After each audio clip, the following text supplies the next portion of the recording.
Police Department Homicide Unit.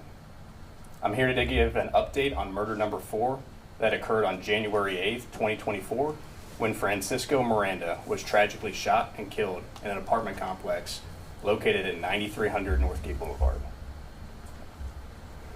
Myself, along with detectives with the Gang Suppression Unit and the Violent Crimes Task Force, initiated months-long investigation to identify the suspects responsible for Francisco's murder and bring them to justice. On Monday, March 25th, myself and a detective in the gang unit, along with officers with the VCTF, executed a residential search warrant in the area of Loyola Lane and Decker Lane. During the investigation, myself and a gang detective were able to identify a juvenile as a suspect in the murder. This juvenile was found to be in possession of multiple extended capacity pistol magazines that were linked to the murder weapon. Myself and the gang detective were also able to determine that this juvenile was involved in several other shootings, including a drive-by that occurred on December 20th, 2023. This drive-by occurred at a convenience store in North Austin area. During the time of this drive-by shooting, there were 9 victims inside the store, including 5 children in the age range of 4 to 15 years old. This juvenile was arrested on Tuesday, March 26, for the murder of Francisco, and 5 aggravated assault with a deadly weapon charges stemming from the drive-by shooting in December. This juvenile was transported and booked into Garner-Betts Juvenile Detention Center. A second arrest of another juvenile was also made in relation to the drive-by shooting. Myself and APD have been in close contact with the family of Francisco and hopes this arrest that was made possible through the collaboration with the gang unit and VCTF will help bring some peace to Francisco's family during this difficult time. Thank you, and I have a few moments to questions if there are any. Are you able to say how old that suspect is? Yes, the suspect that was arrested for murder and for the 5 aggravated assault charges is 13 years old. Can you talk about how common it is in your experience that someone this young would be involved in something this serious?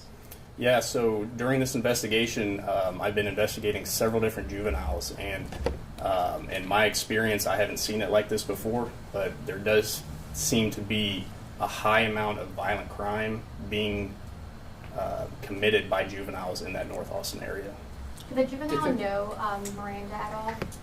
Excuse me? The juvenile involved in Miranda's murder, did he know him? No, from my previous press conference that y'all were at, I still believe this is a random act of violence stemming from someone simply running into somebody else. So the gang unit worked this. Would you say that 13-year-old was part of the gang? The gang unit assisted me in this investigation with the homicide unit. So in a traditional gang sense, we don't see this group being like that. We consider it something similar to be a hybrid gang, which is what we call younger juveniles coming together in a area, but not having the generational ties to like traditional well-known gangs.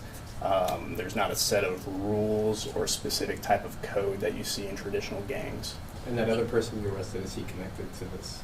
Yes, the second juvenile is known to the other juvenile. Both of them know each other. Are you investigating any other incidents that these 2 suspects are involved in?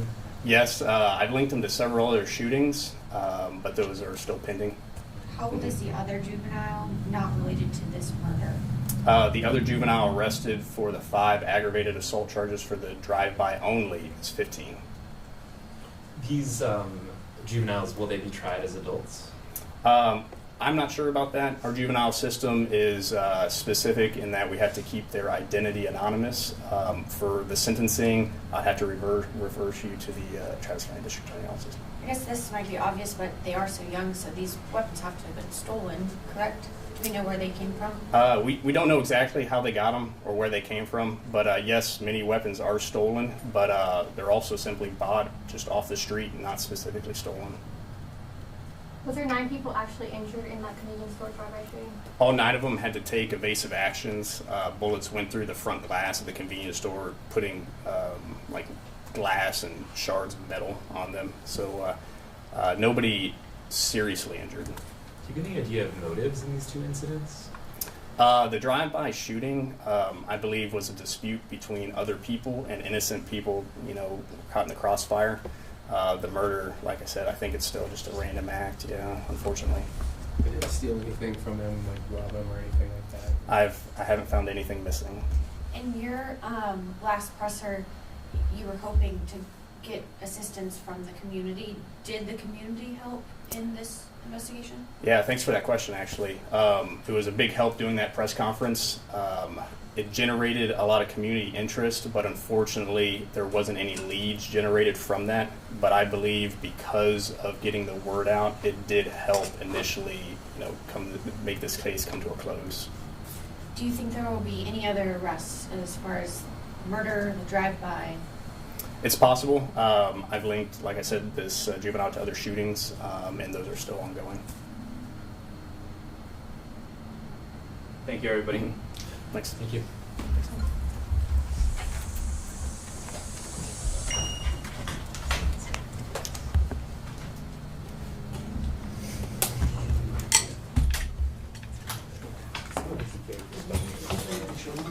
Yes. I'll just want to make sure I get it right.